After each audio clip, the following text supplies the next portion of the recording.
The road to Jericho was a river of noise, grit, and indifference. Bartimaeus sat in the dust, his world defined by the shuffle of passing feet and the heat of the sun against his skin. He heard the commotion of a growing crowd and lunged forward, his voice cutting through the din. The people shoved him back, their hands hard against his shoulders, telling him to be silent. He did not retreat.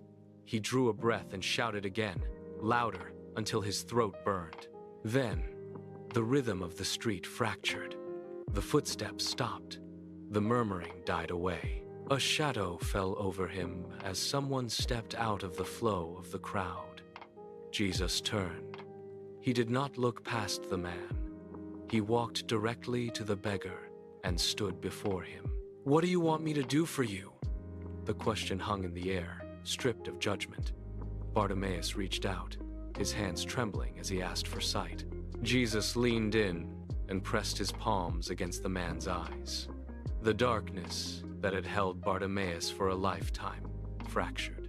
Light poured in, sharp and overwhelming, until the blur resolved into the face of the one who had stopped for him.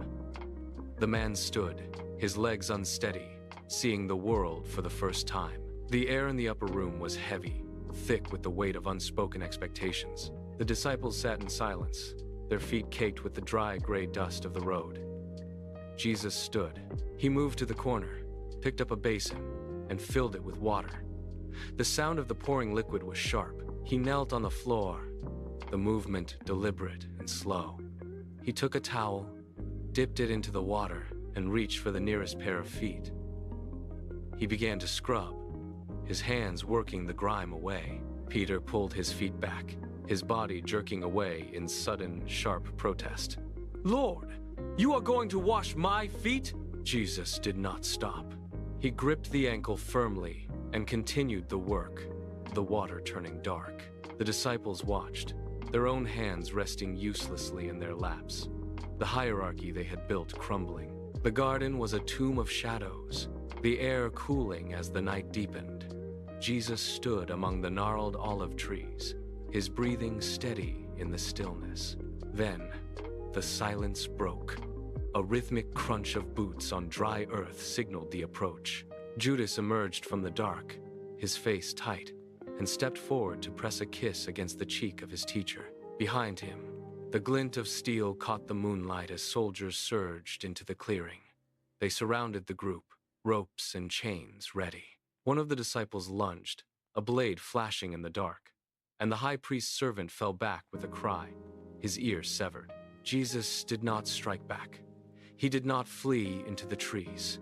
He stepped toward the wounded man, reached out, and pressed his hand against the bleeding side of the servant's head. The soldiers moved in, their hands rough as they grabbed his arms and cinched the ropes tight around his wrists. The metal bit into his skin, but he did not pull away. He walked forward, his hands bound, his gaze fixed on the path ahead. The hill of Golgotha was a place of jagged stone and dry, suffocating heat. The air tasted of iron and dust. The heavy thud of the mallet echoed across the ridge, each strike driving the iron deep into flesh and wood. The soldiers stand in the background staring. A sea of jeering faces, their voices rising in a jagged, rhythmic chant. Jesus looked down. The soldiers were huddled at the base of the cross, their hands busy as they cast lots. He did not look at the blood. "Father, forgive them," he whispered, the words barely audible against the wind, "for they do not know what they are doing." Beside him, another man hung in the final stages of his own execution. The thief turned his head, his eyes wide. "Today," he promised, "you will be with me in paradise." The jeers of the crowd faded, leaving only the impossible weight of a promise. The room was silent, the door bolted against a world that had turned hostile.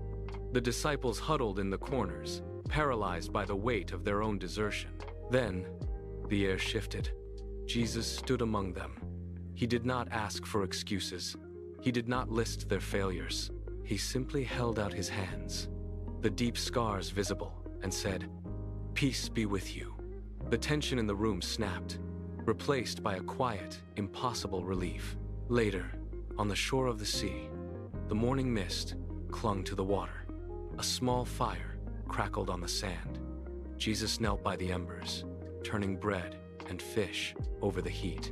He handed the food to them, one by one. This was not a lecture. It was the smell of smoke, the warmth of the bread, and the steady gaze of a friend who refused to let them stay lost. It was a relentless pursuit that reached across the distance to heal the broken, offering a new beginning to anyone who would turn to look.